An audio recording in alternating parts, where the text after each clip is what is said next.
मेरे सम्मानित प्रिय, चलिए 5 मिनट फटाफट वार्म अप के बाद अब हम लोग अपने सेक्शन पे आ जाते हैं। देखिए, जैसा कि आप लोगों को पता है कि अब रैंडमली किसी टॉपिक को सेलेक्ट करने से फ़ायदा होगा नहीं, हमें एक सीक्वेंस वाइज उन चीज़ों को क्लियर करना होगा। क्योंकि आपके पास अब एग्जामिनेशन का रिसोर्सेज है, जो भी वक्त आएगा आप उस प्रिपरेशन की तरफ लगेंगे और उन चीज़ों को ख़त्म करेंगे। देखिए, एक छोटा सा टॉपिक बचा हुआ है, मैं उसे ख़त्म कर लूँ और कल से विधिवत तरीके से मैं अपने परफेक्ट टॉपिक पर इनिशिएशन फेज से आगे बढ़ना शुरू करूँगा। और जो ये फटाफट 5 मिनट से ही आप लोग के बहुत काम आने वाला है, क्योंकि अगर इसमें ज़्यादा से ज़्यादा टॉपिक को हम अगर साइंस का ही लेके आते हैं, क्योंकि हम फटाफट 5 मिनट सिर्फ साइंस के लिए लेके आएंगे, बाकी जो अपना जो आर्ट सेक्शन का है, चाहे वो इकोनॉमिक्स हो, पॉलिटी हो, ज्योग्राफी हो, हिस्ट्री हो, ये सारी चीज़ों का एक बेहतर कंसेप्ट चलेगा। अदरवाइज इसमें से क्या है ना कि जैसे केमिस्ट्री का बिहेवियर क्वेश्चन पूछता है, बायोलॉजी का भी अब बिहेवियर क्वेश्चन पूछा जाता है, तो आपको बहुत ज़्यादा उसमें शामिल नहीं होना है, उन चीज़ों को सुपरफिशियल तरीके से देखना है। अब क्या है कि जैसे जो बच्चे ESI का PT देंगे, जो बिहार दरोगा का मेंस देंगे, या फिर जो एस्टेट का एग्जामिनेशन देंगे साइंस टॉपिक को लेकर, अब तो बहुत अच्छा सिलेबस आपके समक्ष आने वाला है।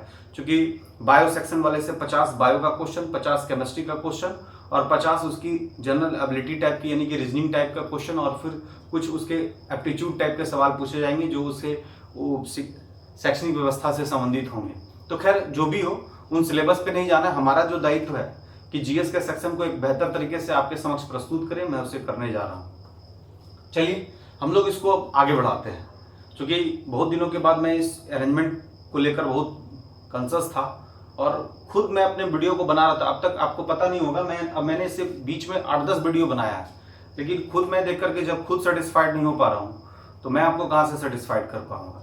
तो जो बात थी, अब सारा अरेंजमेंट हो चुका है।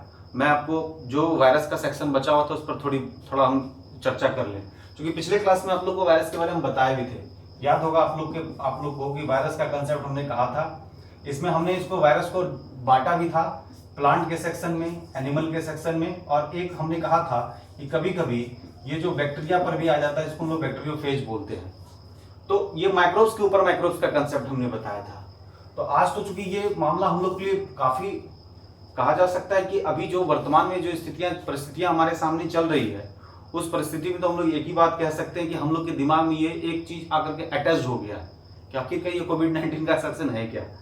ये टाइम टू टाइम हम लोग एक नया वायरस से क्यों परिचित हो रहे हैं, कभी जीका वायरस, कभी इबोला वायरस, कभी स्वाइन फ्लू, कभी ये वायरस, कभी वो वायरस, कभी निपा, कभी हंटा, मतलब अन्य टाइप के जो वायरस हैं उनका सेक्शन हम लोग के पास है। तो पिछले क्लास में आप लोगों ने बताया था कि that is a connecting link between the living and non living, लेकिन होस्ट सेल में जाकर के ये हमारे तरह ही आकर के पूरी तरह से हमारे एलिस का कॉपी करके हमारे होस्ट बॉडी पर आकर के अपना काम करना शुरू करती है।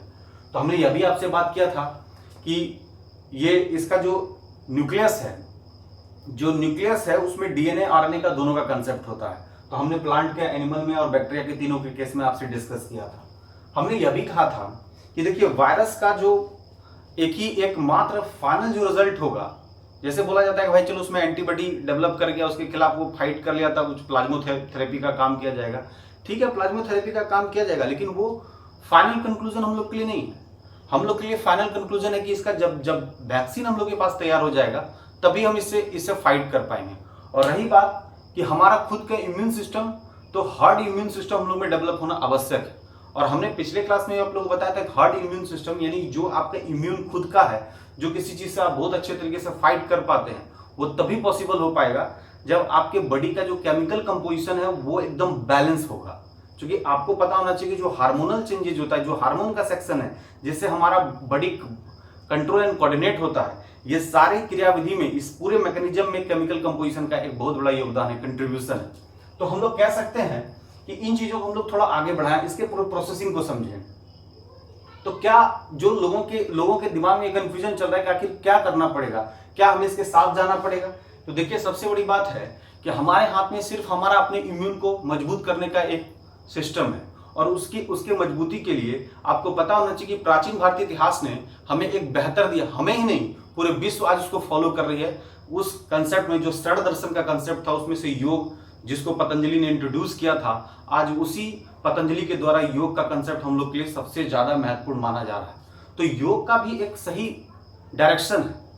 कुछ लोग बोलते हैं हम तो सुबह से इतना योगा किए, लेकिन आप सही करते हैं, राइट डायरेक्शन में करते हैं। एक्सरसाइज, योग, मेडिटेशन, आप जो कुछ भी कर रहे हैं उसका एक राइट डायरेक्शन होना चाहिए।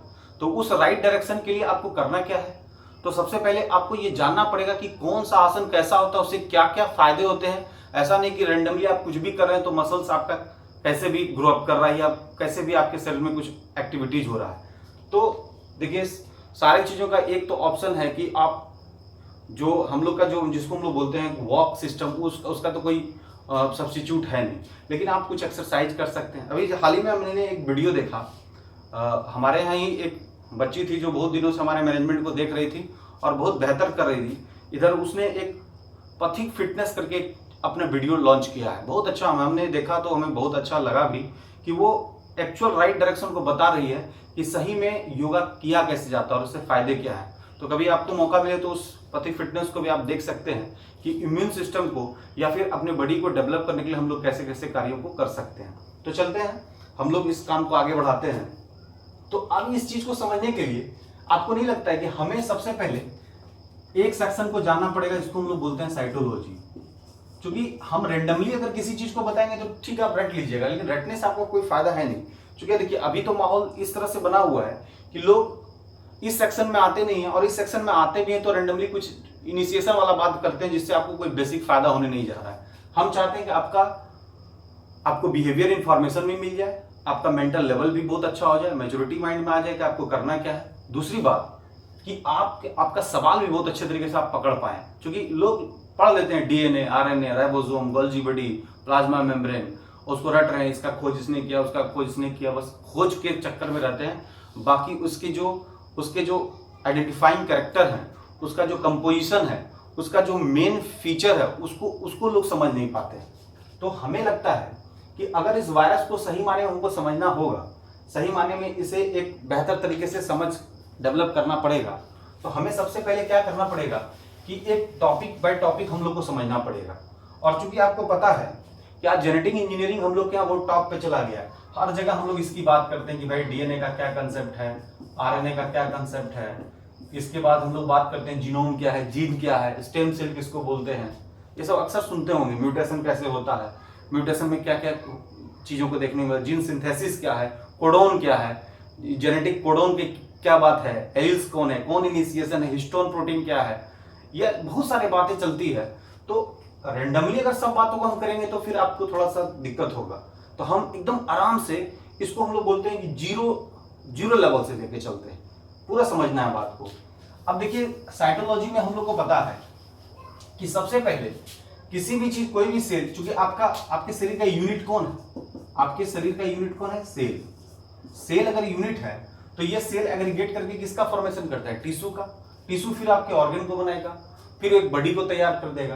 तो जो इस सेल का स्ट्रक्चर होगा वो सेम सिचुएशन के अगर सेल का स्ट्रक्चर होता है तो having same structure, having same function, तो कन्वर्टेड इनटू टिश्यू, वो टिश्यू का निर्माण करेगा। और फिर टिश्यू का हम लोग अध्ययन करेंगे तो उसको हम लोग एक टॉपिक बोलते हैं, दैट इज द हिस्टोलॉजी। ध्यान दीजिएगा, ये ध्यान रखना है कि अगर सेल का अध्ययन करते हैं तो साइटोलॉजी, सेल का अध्ययन करते हैं तो साइटोलॉजी, और टिश्यू का करते हैं तो हिस्टोलॉजी।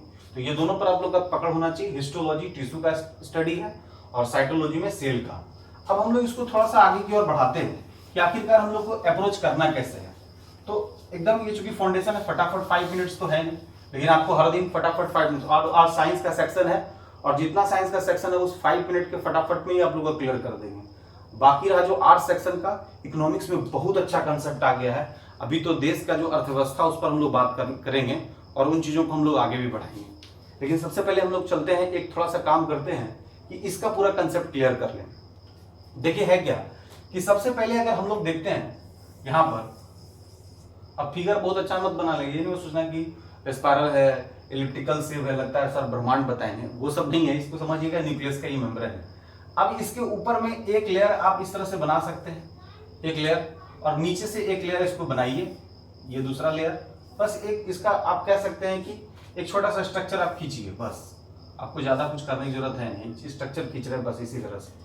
अब यहाँ पर इस चीज को देखना है कि ये न्यूक्लियस है और ये इसका ये मेम्ब्रेन है। तो यहाँ पर जो इस तरह का बीड लाइक स्ट्रक्चर देखते हैं तो हम लोग न्यूक्लियस यानी कि इसको हम लोग बोल सकते हैं कि जो न्यूक्लियर मेम्ब्रेन है, ध्यान दीजिएगा, जो न्यूक्लियर मेम्ब्रेन है वो न्यूक्लियर मेम्ब्रेन अब जो ये बनाएगी, जो ऊपर वाला जो लेयर है, ये लेयर, ये इसको इस तरह से बना सकते हैं। ये जो लेयर बना रही है, इस लेयर को हम लोग बोलते हैं दैट इज द स्मूथ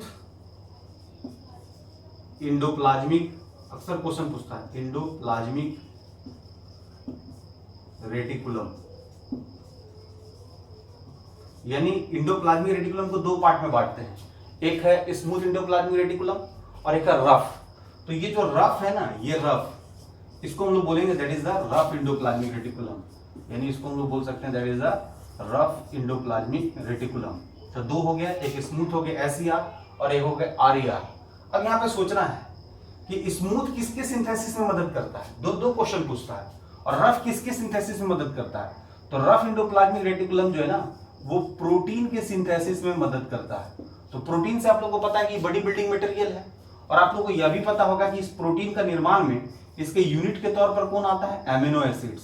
ध्यान दीजिएगा, ऐसा क्वेश्चन बहुत है।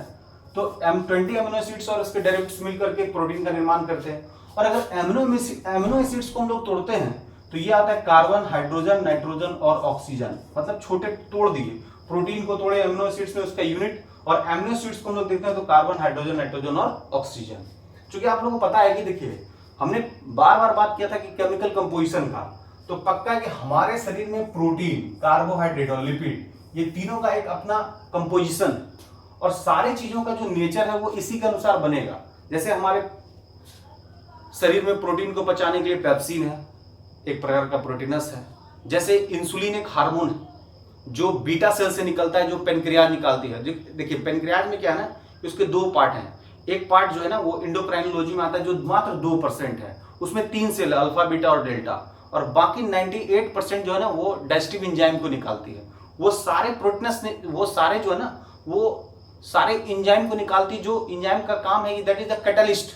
वो कैटलिस्ट के तौर पर काम करता है। बर्जिलियस ने बताया भी था कि उसके बारे में कि वो कैटलिस्ट के तौर पर उसमें पार्टिसिपेट करती है। और जबकि हार्मोन हमारे शरीर को कंट्रोल एंड कोऑर्डिनेट करती है, तो उस पर भी हम लोग चर्चा करेंगे, धीरे धीरे सब पे होगा। थोड़ा सा इसको ब्रीफ ही कर लें क्योंकि आएगा तो छोड़ेंगे नहीं। ये इस तरह का पोजीशन है, मात्र 2% जो है वो हार्मोन का सेक्रेशन करती है और 98% जो करती है वो एंजाइम का करती है। इसलिए उदाहरण में भी आता है कि ऐसा एक पार्ट बताइए जो इंडोक्राइन और एक्सोक्राइन दोनों है, मतलब दोनों का कंजुगेशन है, जो एंजाइम को भी निकालती है और हार्मोन को भी निकालती है। उसका सबसे अच्छा उदाहरण है पेनक्रियाज, जिसको हम लोग अग्नाशय बोलते हैं। और ये 2% में 3 सेल होता है, अल्फा, बीटा और डेल्टा। ये 3 सेल है और ये तीनों अलग अलग हार्मोन का सेक्रेशन करती है, जिनमें से बीटा करती है इंसुलिन का। और चूंकि आपको पता है कि यही इंसुलिन जो है ये हमारे कार्बोहाइड्रेट को पचाने में काम करती है। तो जिसका बीटा सेल यानी कि जिसका हार्मोनल यानी कंट्रोल एंड कोऑर्डिनेशन बिगड़ेगा, उसे इस तरह का प्रॉब्लम होगा। जिसका इंसुलिन का कमी होगा तो पक्का शुगर की मात्रा बढ़ेगी। तो खैर उस पर हम लोग बात करेंगे। तो यहां समझिएगा कि इसका मतलब पूरे बॉडी के कंपोजिशन में कौन कौन है, प्रोटीन है, कार्बोहाइड्रेट और लिपिड का कंपोजिशन चलता है। तो चलते हैं, ये आपका न्यूक्लियस है, न्यूक्लियर मेम्ब्रेन है। न्यूक्लियर मेम्ब्रेन ने सबसे पहले लेयर किसको बनाया, स्मूथ इंडोप्लाज्मिक रेटिकुलम। दूसरा लेयर किसको बनाया, रफ इंडोप्लाज्मिक रेटिकुलम। ये किसके सिंथेसिस में मदद किया, प्रोटीन के। और आपको बता दें कि प्रोटीन के सिंथेसिस को कंट्रोल करने के लिए हमारे पास डीएनए है, आगे उसका पार्टिसिपेशन आपको दिखाएंगे। और इसमें इस प्रोटीन को बनाने में जो मैकेनिज्म है उसमें देखिएगा सबका रोल अपना अपना है, सब अपने अपने एक्ट को करके चला जाता है और बाद में इसको तैयार किया जाता है। तो यहां पर समझिएगा। और ये स्मूथ इंडोप्लाज्मिक रेटिकुलम जो है ना, ये लिपिड के सिंथेसिस में मदद करता है। अब ये तो समझ ही पा रहे होंगे कि ये साइटोलॉजी में इस सेल ऑर्गेनेल्स का कितना बड़ा महत्व है। ऑर्गेनेल्स मतलब समझिएगा, देखिए एक होता है जिसको हम लोग बोलते हैं ऑर्गेन हो गया। और ये जो ऑर्गेन है, ये ऑर्गेनेल्स एकदम स्मॉलेस्ट यानी सेल के अंदर जो छोटा छोटा पॉइंट है, जो एक सेल का पूरे फीचर्स को बताता है, पूरे उसके कैरेक्टर को बताता है, उसको हम लोग ऑर्गेनेल्स बोलते हैं। तो जैसे इसके एग्जांपल के तौर पर आप ले सकते हैं कि लीफ क्या, पत्ती एक ऑर्गेन। हमेशा एक कंफ्यूजन होता है, पत्ती एक ऑर्गेन। उसी तरह अगर पत्ती अगर ऑर्गेन है तो भाई एक चीज और क्वेश्चन आता है भाई, तो क्लोरोप्लास्ट क्या है। तो सवाल पूछेगा क्लोरोप्लास्ट क्या है, तो ये क्लोरोप्लास्ट ऑर्गेनेल्स। फिर पूछता है ठीक है तो सर क्लोरोप्लास्ट में क्लोरोफिल पाया जाता है। क्लोरोफिल जो भोजन को बनाने में मदद करता है, पौधे जो भोजन बनाती है क्लोरोफिल की उपस्थिति, और जंतुफिल हरे रंग के क्लोरोफिल और जंतुफिल लाल जिसके लिए रिस्पॉन्सिबल होता है। तो सर ये क्लोरोफिल क्या है, तो क्लोरोफिल पिगमेंट है। अब तो क्लियर हो गया। तो क्वेश्चन पे ध्यान दीजिएगा, अगर पूछा जाए कि किस ऑर्गेन की उपस्थिति में पौधे अपना भोजन बनाती है, आंसर हो जाएगा लीफ। किस ऑर्गेनेल्स की उपस्थिति में पौधे अपना भोजन बनाती है, आंसर हो जाएगा क्लोरोप्लास्ट। किस पिगमेंट की उपस्थिति में अपना भोजन बनाती है, आंसर हो जाएगा क्लोरोफिल। तो याद रखना है ऑर्गेन अलग है, ऑर्गेनेल्स अलग है, ये दोनों अलग अलग चीज हैं, इन दोनों पर आपको ध्यान देना है। तो हम जिस साइटोलॉजी की बात कर रहे हैं, इस सेल के अंदर जो ऑर्गेनेल्स हैं उस पर बात कर रहे हैं, क्योंकि ये सारे मिलकर के अपने कंपोजिशन को तैयार करेंगे। तो चलते हैं हम लोग आराम से एकदम, क्योंकि ये हमने पहले भी कहा था ये फटाफट 5 मिनट्स नहीं है, आराम से चीजों को पढ़िएगा तो आपके पास पूरा चला जाएगा। क्योंकि हम शुरुआत दौर से हर बार ट्राई कर रहे थे अपना बेहतर करने के लिए, क्योंकि बेहतर इसलिए नहीं हो पा रहा था कि बहुत ज्यादा रिसोर्सेज का लैकनेस जो है ना, आपको बहुत एंथुजियास्टिक मोमेंट में नहीं ला पाता है। हम तो आते हैं बहुत एनर्जी के साथ। जब एनर्जी के साथ आते हैं तो जब एक तो आप लोग हैं नहीं, आप लोग सामने रहिएगा तो मैं तो आपको गांधी मैदान में भी पढ़ा लूंगा, किसी जंगल में भी पढ़ा लूंगा, किसी गांव में भी पढ़ा लूंगा। आप लोग सामने रहिएगा, क्योंकि आप लोग से इंटरेक्शन होता है तो हमें कोई तकलीफ नहीं है। अब इस कैमरे के साथ, इस निर्जीव वस्तु के साथ बहुत ज़्यादा इंटरेक्टिव होना बड़ा मुश्किल है। मुझे नहीं लगता है कि मैं बहुत ज़्यादा इससे कुछ फीडबैक ले पाता हूँ। मैं जो कुछ भी देता हूँ वो चुपचाप से कैच करता है, एडिट का भी चांस मेरे पास नहीं है। तो समझिए कि ये एक ऐसा शूटिंग चल रहा है इसमें रीटेक का चांस बिल्कुल नहीं है। तो चलिए, नहीं है तो कोई दिक्कत नहीं है, रीटेक होने का जरूरत भी नहीं है। सारे सब्जेक्ट में हल्का सा कुछ ऐसे शब्द का हेर फेर हो सकता है, बट कंसेप्ट में कोई प्रॉब्लम नहीं होना चाहिए। चलिए हम लोग आगे बढ़ते हैं। तो चलते हैं, ये क्या है, न्यूक्लियर मेम्ब्रेन। ध्यान से दीजिएगा, ये चूंकि ये क्लास बढ़ेगा तो हम बढ़ाएंगे और आपका पूरा अप्रोच क्लियर करेंगे। न्यूक्लियर मेम्ब्रेन किसको बनाया, स्मूथ एंडोप्लाज्मिक रेटिकुलम। नीचे कौन बना, रफ एंडोप्लाज्मिक रेटिकुलम। स्मूथ किसको सिंथेसाइज किया, प्रोटीन को। प्रोटीन किससे बना होता है, एमिनो एसिड्स। एमिनो एसिड के स्ट्रक्चर में क्या है, कार्बन, हाइड्रोजन, नाइट्रोजन और ऑक्सीजन। ठीक है, ये जो स्मूथ है, जो वो लिपिड को करता है, और रफ किसको करता है, प्रोटीन को। तो आप लोग देख रहे हैं यहाँ पर एक लिपिड का सिंथेसिस में मदद कर रहा है और एक किसके, प्रोटीन के। अब क्या करता है कि ये आगे बढ़ेगा, ये आगे बढ़ करके अब ये बनाएगा सिस्टर्नी वैक्यूल्स और वेसिकल्स, जिसको हम लोग बोलते हैं गोल्जी बॉडी। इसको गोल्जी बॉडी भी बोलते हैं, गोल्जी एपरेटस भी बोलते हैं। कौन बना रहा है, ये स्मूथ एंडोप्लाज्मिक रेटिकुलम और रफ एंडोप्लाज्मिक रेटिकुलम के बाद, यानी पहले न्यूक्लियर मेम्ब्रेन, फिर स्मूथ एंडोप्लाज्मिक रेटिकुलम, फिर रफ एंडोप्लाज्मिक रेटिकुलम, फिर गोल्जी बॉडी, और जिसको हम लोग गोल्जी एपरेटस भी बोलते हैं। अब चलते हैं हम लोग इसके आगे की ओर। ये अब प्रोसेसिंग अपना करेगा। अब ये प्लाज्मा मेम्ब्रेन का निर्माण करेगा। प्लाज्मा मेम्ब्रेन में एक कंसेप्ट आएगा जिसको हम लोग इंडोसोम बोलते हैं, और इंडोसोम के बाद एक बनाएगा जिसको हम लोग आत्महत्या की थैली बोलते हैं, जिसको हम लोग लाइसोसोम बोलते हैं। और इस तरह से ये न्यूक्लियर मेम्ब्रेन से इस तरह का स्ट्रक्चर बनना शुरू होता है।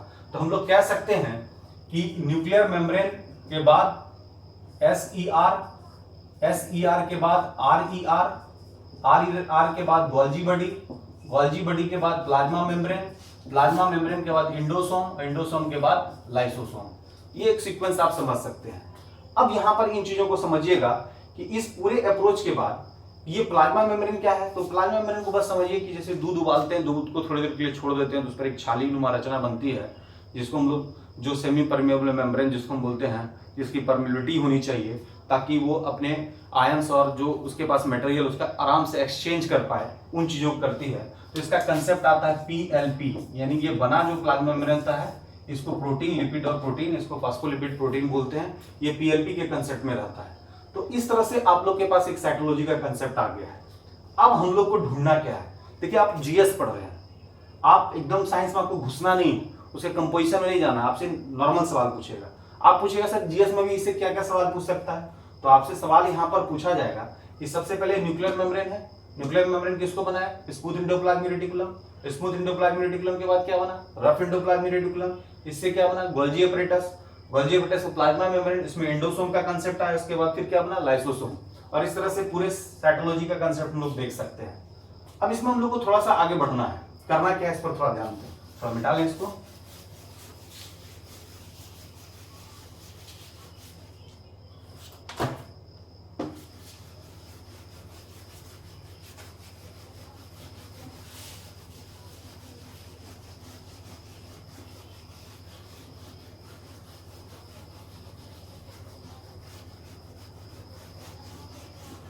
चलिए अब थोड़ा बात करते हैं। अब इसमें हम लोग सबसे पहले बात करते हैं न्यूक्लियस। ये ज्यादा क्लियर हो जाएगा हम लोग का, क्योंकि न्यूक्लियर मेम्ब्रेन से हम लोग आगे बढ़े थे, तो न्यूक्लियस से हम लोग आगे बढ़ते हैं। तो न्यूक्लियस के बारे में आप राइट डाउन कर सकते हैं कि सबसे पहले इसके बारे में डिस्कवर्ड किया था रॉबर्ट ब्राउन ने। रॉबर्ट ब्राउन के बारे में आप लोग कह सकते हैं कि इसने सबसे पहले खोजा था, और इसका काम है कि सेल के मैनेजमेंट को ये देखता है न्यूक्लियस। तो न्यूक्लियस का काम है ये अपने सेल के मैनेजमेंट को देखेगा।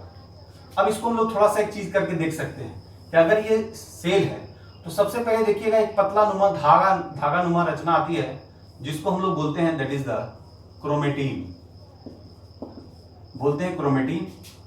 और धीरे धीरे ये क्रोमेटिन क्या होता है कि ये मोटा होकर के एक बीच में आकर के जंक्शन पे जुड़ेगा, और फिर इसके एलिल्स विभिन्न भाग में बढ़ जाते हैं। तो जो बढ़ते हैं उसको हम लोग बोलते हैं दैट इज द क्रोमेटिड। ध्यान दीजिएगा, एक क्रोमेटिन हो गया, उसके बाद क्रोमेटिड। फिर ये धीरे धीरे डेंस होगा, और जब ये डेंस होगा तो निर्माण कर लेगा क्रोमोसोम का, और क्रोमोसोम के निर्माण में सारे डीएनए, ये जो क्रोमेटिड, ये सारे का एक एलिल से जो मोटा होकर के सारा बनता है।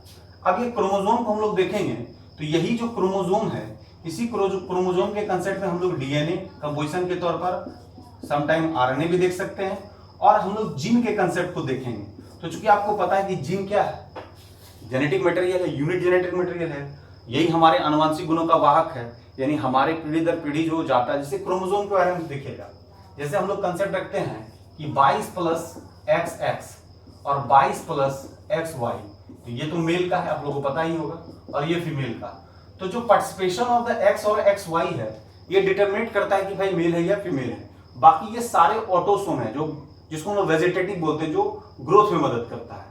जो पार्टिसिपेशन ऑफ द, जो हम लोग का बोलते हैं जिसको सेक्स क्रोमोसोम, ये वो XX और XY है। तो हम लोग को यहाँ पे समझना पड़ेगा कि डीएनए का कंसेप्ट क्या है और आरएनए का क्या है। अब इस दोनों कंसेप्ट को हम लोग देखते हैं, तो डीएनए को हम लोग बोलते हैं डीऑक्सीरिबोन्यूक्लिक एसिड, और इसको बोलते हैं रिबोन्यूक्लिक एसिड। दोनों में एक फर्क है, बस फर्क है कि थायमिन की जगह पर यूरेसिल का एक जो, चूंकि इसका डीएनए का दो इसका बेस है, एक को हम लोग बोलते हैं प्यूरिन और एक को बोलते हैं पिरामिडिन। देखिए आज बहुत दिन के बाद आए हैं, तो ऐसा ना हो कि आप पर बहुत ज्यादा बर्डन हो जाए, तो हम एक काम करेंगे, यहाँ तक के एपिसोड को आप मेंटेन रखिए। अगले में डीएनए आरएनए के पूरे कंपोजिशन को कैसे रेप्लिकेट करता है, कैसे ट्रांसलेशन होता है, कैसे रिवर्स ट्रांसक्रिप्शन होता है, ये सारी चीजों को बताएंगे। कैसे इसमें एमिनो एसिड्स का कोडिंग होता है, कौन इसमें इनिशिएशन करता है, हिस्टोन प्रोटीन का काम क्या है, वो सारा चीजें बताएंगे। थोड़ा टफ लगेगा, लेकिन इन चीजों को जानना आप लोग के लिए आवश्यक है। तो आज के लिए बस इतना ही रहने दीजिए, चूंकि अब तो सारा अरेंजमेंट हो गया है, हम आपसे मुखातिब होते रहेंगे। और ध्यान रखिएगा कि जो बच्चे ये देख रहे हैं, मैं ये आप इसको आराम से पढ़िए, जो फाउंडेशन आप लोग को पढ़ा रहे हैं, लेकिन फटाफट 5 मिनट्स वो आप लोग के लिए बहुत बेहतर है। एक बार प्रहार का कंसेप्ट है, कुछ दिनों के बाद मैं देखता हूँ कि हो सकता है 50 क्वेश्चन लेकर के मैं प्रहार का भी कंसेप्ट आना शुरू कर दूँ। धीरे धीरे मेरा मूवमेंट होना चाहिए, क्योंकि अब अरेंजमेंट सही है, अब अपने कामों को हम बहुत अच्छे तरीके से कर सकते हैं। लेकिन ये आप लोग का दायित्व बनता है कि आप फटाफट 5 को वायरल कीजिए, उसको शेयर कीजिए। सब्सक्राइब तो आप लोग हमारे सब्सक्राइबर हैं, इसको जितना चाहिए शेयर कीजिए फटाफट 5 को, क्योंकि हम चाहते हैं फटाफट 5 मिनट्स को कम से कम उसका 40 से 50 वीडियो बना दें, ताकि किसी भी एग्जामिनेशन में जो साइंस का क्वेश्चन है वो बिल्कुल ना छूटे। तो आपसे हर बार मैंने ऐसा नहीं कहा, लेकिन इस बार हमें भी आपके तरफ से एक सपोर्ट चाहिए। उस सपोर्ट को आप लोग समझिएगा, आप प्लीज उसको फटाफट 5 मिनट्स को आप शेयर कीजिएगा, और जितना हो सके उतना वायरल कीजिए, क्योंकि मैं उस फटाफट 5 मिनट्स में तीनों सेक्शन का बहुत अच्छा एक स्वरूप देने जा रहा हूँ, बायो, फिजिक्स और केमिस्ट्री का। जय हिंद, जय भारत।